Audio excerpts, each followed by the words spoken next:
Здравейте, колеги! Включваме се от шоурума на Фактор България, за да покажем най-новия модел UV принтер с UV печат. Това е Shure Color V1000. Това е акцента на провеждащите се в момента Open House в шоурума на Фактор България в София на улица Раковска. Това е модела, това е промоционалната цена в момента.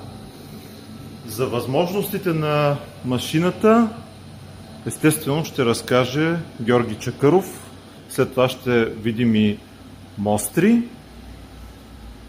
Здравейте! Здравей, Пламене! Аз съм Георги Чакъров, Фактор България, управител съм. Предполагам, че с много от вас сме се виждали. За нас е интересен момент, защото това е първият принтер от тази платформа, този нов клас машини от Epson. И това е машина, която е в нашия магазин от 4 дни. Това е една от първите бройки изобщо в Европа, машини, които са производствени, а не предпроизводствени прототипи. И нашата задача в момента е да направим тестове в различни материали, да покажем какви са възможностите и евентуално да дадем някакви идеи в какви сегменти този принтер би намерил най-добро положение, макар че съм сигурен, че нашите клиенти те ще имат много повече идеи, те имат нужда практическа, поне съдейки по интереса до момента, имат практическа нужда от такава машина. С две думи характеристиките, това, което за момента бихме могли да кажем, това е, че формата, на който печата принтера е А4, т.е. 21 на 30, печатната маса е малко по-голяма с 2-3 мм, но на практика си А4 принтер. Снабден е с система за вакуум, която държи продукта. Разбира се, ако става дума за малки продукти или с неправилна форма, нестабилни, добре е да се направи някаква основа, в която да бъдат поставени, за да се избегне разместване, макар че масата стои неподвижна по време на печата, а само печатащата глава се мести напред-назад и печата, т.е. влиянието върху отпечатвания материал е минимално. Виждате, че почти няма вибрации, не се усеща някакво клатене или нещо подобно. Така че моите първи впечатления от машината, свързани с техническите характеристики, които за мен са важни, това е качествено бяло настило. До момента не сме имали за тези по-кратък период някакви проблеми, свързани с някакви запушвания или нещо подобно. Плюс това принтер идва с 3 годишна пълна гаранция от Epson, което означава, че може, който си го купи, да разчита, че наистина дълги години този принтер ще го служи, ще бъде подкрепен с гаранция от производителя, т.е. каквото и да се случи, защото все пак всяка техника, в крайна сметка, в даден момент може да създаде проблем, да е сигурен, че ще получи тотален съпорт от Epson и от Фактор България. Има бяло мастило, има цян, магента, жълто и черно, има и лак. Самия лак може да бъде отпечатан в два режима – гланц и мат. Разлика в мастилото, т.е. в самия консуматив лак няма. Разликата е единствено в начина на полагане на самите капчици мастило, които в един момент при определен начин на полагане ефектът е матов вместо гланцов, нищо че лака продължава да се е прозрачен. Важното, което ние установихме, че работата с машината е много интуитивна. Аз имах своите безпокойства, защото ние на практика Epson не е предлагал до сега такава машина и ми беше интересно какъв подход се избрали. Машината има датчици за височина, може да поеме до 7 см размер, дебелина на обработвания детайл. измерва се автоматично, наглася си нивото. Ако имаме серии на работа, бихме могли да зададем фиксиран размер, за да не се налага при всяко зареждане на масата да правим загуба на време за измерване. Като същевременно системата си остава активна и ако срещне нещо по пътя си печатащата глава, спира, за да не я повреди.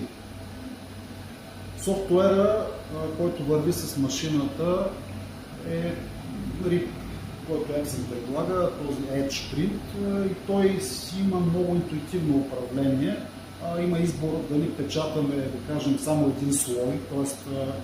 само цветно, само бяло, само лак. Можем спокойно да избираме един слой, два слоя, т.е. произволни комбинации бяло с цветно, цветно с бяло или примерно бяло лак, цветно лак, т.е. имаме свобода. И третия вариант са три слоя, при които имаме бяло, като основа имаме цветен слой, имаме и лакиране, което дава ефекта на подобно на частичния лак, който е познат в полиграфията и изглежда наистина впечатляващо, ако бъде приложен правилно и така с идея.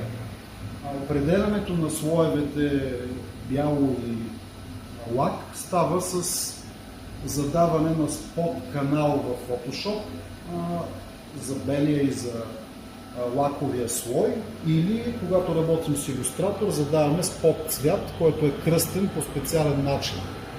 White с главна буква и с малки останалите и варниш с главна буква и малки останали за лака. Много интуитивно и много лесно се работи с самия софтуер и самия принтер до момента практически не сме получили брак при изработването на мостри. Тоест всяка една мостра, която сме сложили, е достатъчно интуитивно показана в софтуера печатащата маса, слоевете, подбрани са добре самите режими на работа, така че да получим качествен резултат директно от първия път. Мастилата, ето тук може да видите, може да покажем как са. Те пристигат в пликове, като самия плик има и съответния чип и принтера следи за нивото, като същевременно от нас се изисква от време на време да разклащаме белия цвят, за да може мастилото да остане в подходяща консистенция. За мен още е трудно да кажа каква ще бъде себестойността следващата седмица, защото принтерът е буквално на 4 дни при нас в офиса. Следващата седмица ще направим видеа с чисто конкретни проекти, с конкретни задачи за печат, с основи, където ще разположим, да кажем, различни артикули, примерно това са някакви заготовки за изработка на ключодържатели Gamax и други артикули и ще покажем с конкретни дизайни колко излиза себестойността на една бройка, на комплект, какво е времето за отпечатване и съответно какви разходи може да очаквате. Това, което за мен е най-важното, този клас машина, тя нито е най-бързата в света, нито ще бъде с най-евтиния консуматив, но това, което е уникалното в случай, и затова предполагам, че интересът е толкова голям към този принтер, е, че за първ път получаваме на тази цена машина, която е от производител с репутация, която е с гарантирано 3 години, че ще работи без проблеми и каквото и да се случи, Epson ще ви защити инвестицията. И съответно качеството на печат, което за мен е тоталният приоритет, защото когато правим малък детайл, ние всъщност искаме да получим един ключодържател или някакъв надпис върху корица, върху бележник, върху скъп рекламен сувенир. Той става безпредметен, ако качеството на печат не е перфектно.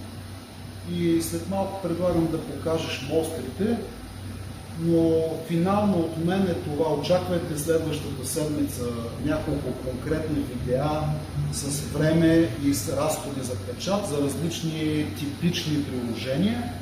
И ако имате идеи и бихте желали нещо да бъде тествано, ние оставаме на разположение.